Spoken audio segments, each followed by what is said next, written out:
Yo, listen, is there a reward if you turn in people who, still owe PPP money? Damn. Yes. Boy, There is? Yeah. you know you can't talk to this dude about nothing. Don't mention shit. Oh, excuse me. I'm so sorry. I forgot that's one of the words. Listen, I don't have a PPP, so we're not talking Well. about Don't mention poop Now, to Charlamagne, Charlamagne. from the reaction I just heard in the room, What? that is a good question. I just asking questions. I was just posing questions to our listeners. Is there a reward for people that still owe PPP loans? That's all. I'm just trying to see. I'm nervous. See. Huh? What you say? We are the Breakfast Club. We have the ladies from the We Talk Back podcast, AJ and Tam Bam here. Yeah. Y'all all right over there? Yeah, we don't have no PPPs over here. I don't think. All right, let's get to the rumors. Let's talk to, what did we do yesterday? Living Black. Let's talk it. Rumor has it. Call out a name, or you gossiping, or you chatty All right, patty. I'm gossiping. This is the Rumor Report. I mean, I guess we on the Breakfast Club. This is where the tea spills, right? Right. Now, last night was our Living Black event. We celebrated 50th anniversary of hip hop. It was hosted by our very own Jess Hilarious. Salute to Jess Hilarious. Dropping the clues bombs for Jess Hilarious. Our good sister did a phenomenal job hosting that event. She sure did. Performances by Usher, Miguel, Glorilla, Coco Jones, and more. And I just want to tell y'all, Charlamagne's an ass. Why? So, for people that don't know, when we were introducing Usher, we came up with the three things we were going to say, right? Justin was going to say he's a legend. I was supposed to say he's an icon. And Charlamagne was supposed to say, what were we supposed to say? I don't remember. He's a walking what? Oh, a walking memorial. Walking memorial, right? A walking memorial. So that's what we said. I bet. Let's go team on three. 1, 2, 3, team. So we go up there. So Justin was like, he's a icon. So I'm supposed to say legend, right? He cuts me off. He's a legend. So now I'm supposed to say his line. I don't remember his line. So I said that line too? Yo. What you So found, you man. didn't get to say anything. No, I just studied because I didn't know what I was supposed to say because I knew what I was supposed to say, but he's an ass. David But anyway, Ruffin. It's David Ruffin, man. Nobody came to see you, Otis. Just called me last night laughing about that. I forgot all about it. yeah, you did that, you ass. Damn. But anyway, Living Black was last night. Besides that, they had appearances from Warren G, Roddy Ricch, Lola Brooke, and then Charlamagne got the chance to talk best hip hop or most important hip hop albums of all time. Well, actually, I was talking to Elliot Connie. We have a clip or something? Yeah, we do. Ultimately, when we look back at these two albums, we're going to say to ourselves, these are the two most important hip-hop albums of all time, and that was Jay-Z, 444, and Kendrick Lamar, Mr. Morales, and the Big Steppers, right? And I'm hearing these lyrics, and I was just like, man, I wonder how Elliot would translate some of these lyrics as a psychotherapist, because when we think about where hip-hop has been the last 50 years, if this is where hip-hop is and where it's going, wow. It's gonna be amazing. So can I throw some of these bars at you? Absolutely. Let's start with Jay-Z in the song Kill Jay-Z. He says, and you know better, N-word, I know you do, but you gotta do better, you owe it to Blue. You had no father, you had the armor, but you got a daughter, gotta get softer. The first thing I think about when I hear that is accountability. I think very often when we talk about the origin of our problems, we use that as an excuse or at least an explanation for our current behavior. Yeah, man. I was talking to Elliot Connie, who's a psychotherapist, and the reason I do think Mr. Morale and the Big Steppers by Kendrick and 444 by Jay are the two most important hip-hop albums of all time is because of the content. They talking about, going to therapy, doing the work on yourself as men, you know what I mean, being a better father, being a better husband. They talking about issues with their fathers and how that affects us as men. They talking about killing their ego. Right. Like in the future, people gonna look back and realize like, oh man, those are the albums that got me started on my healing journey. That's right. At a time. Now, yesterday I got a chance to speak with HBCU students, so we all got an opportunity to decide what we wanted to work with. And Charlamagne, of course, wanted to talk these hip hop albums, Mental health. And for me, it's always financial literacy, or definitely HBCU, because of course I graduated from Hampton University.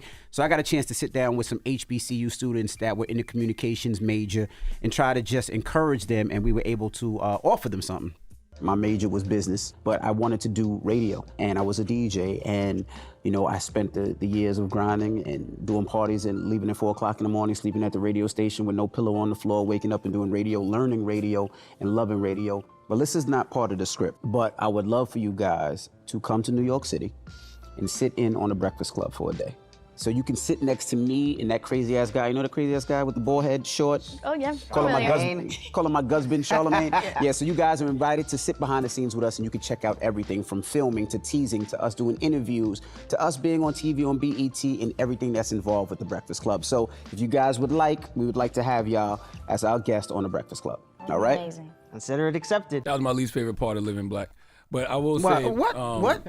You a hater. I will say, You a hater. Shout out to those HBCU Salute to students. the I know a lot HBCU of HBCU students have communications majors. They want to get a radio. They don't know where to start. So Charlamagne and myself will host those individuals up here and be able to see behind the scenes how it works and hopefully encourage them more to stay in communications. Yeah, I thoroughly enjoyed Living Black yesterday. As a person who doesn't listen to radio, shut up! Don't say that. You're on radio, you ass. As a person who doesn't listen to radio, I thoroughly enjoyed Living Black. It sounded great, and I want to hear more big events like that on the radio. It sounded like a live event on the radio, from the performances to the conversations. I thoroughly enjoyed it. Yeah, absolutely. All right, now Steph Curry, he's in a rap video now. Now, can we play it again? Let's play it first. Oh, my, look how things have changed. They know I'm the one. Daddy taught me how to flip my wrist. I'm my father's son. So I'm going to say his name wrong. I call him Toby. Toby Nwigwe. Did I say it right? No, but I don't know.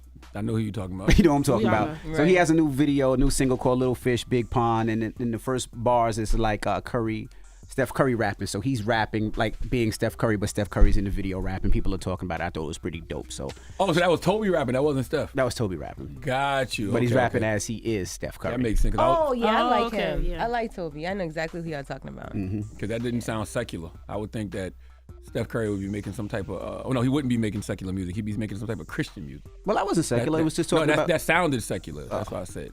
I thought. So when wait, you said, Steph Curry is in the video being rapping or no? No. I'm confused. Toby's rapping, but Steph's lip syncing it, right? Yes. Oh, okay. Got you. Yes, Okay. yes. And that is your rumor report. I didn't get into Method Man. He was on Men's Health magazine. He was just Looking talking about it good. was the hip hop is life issue. He talks about battling depression. He also talks about that he's not a sex symbol. He said he's not a sex symbol. He said you don't put those words together, sex and symbol. What's the symbol? I'm not doing anything. So what is the symbol? But you ladies feel differently? Yes, he's very Absolutely. much a sex symbol. Very Zaddy. sexy. Mm-hmm. Yes. Yeah, I mean, speaking from experience of being a sex symbol, What it's the like hell? it's one of those things where you don't choose it; Uncle it chooses Clapper. you. You know what I'm saying? All right, and that is your rumor report. All right. When you look at Charlamagne, do you think Uncle Snacky or Stale Snacky? They don't look at me and know. No, You know, I've known him. him way too long to even look at him. I've known Ashley for 23 A long time. years. I'm sorry for you. Tam A long about time. 21. Yeah. Like these my OG homies right here. What are you talking about? I'd be highly offended when I see people try and play you like you couldn't look like Morris Chestnut. See what I'm saying? Very recently. Yeah, I be wanting to fight for him. For the first couple of times. The delusion is real. Charlamagne guy. Hold Yeah. on, let me look from this way. Anybody Yeah. feet up? Round the Just ears. hate. Okay. It's so around yeah, the I think ears. every bald-headed ears? black dude. I see it on the we're ears. gonna see. I can see it in the ears. You do not look like Morris Chestnut, bro. Jennifer Hudson just out here hating. You see? You know what happens when She you end can up see. hating? Now she with Common. You know how that's going. You know, shut up. All right. You get that hate out your heart. And that is your rumor So when you report. started hating, you ended up with Common. People's Choice Mix is up next. 800-585-1051. Got to remind you, my car show is August 26th, 27th in New York City. We're finally coming back home in the tri-state area. It's a 2-day show, so no matter if you need to go on Saturday or Sunday, it's going to be a lot of fun. There's games for the kids, rides for the kids. It's going all types of cars. Monster brings the bike show where they do the flips in the air and all that. So kids 5 and under are free. So if you haven't got your tickets, get your tickets. It's the Breakfast Club. Good morning. Wake that ass up. Early in the morning. The Breakfast Club.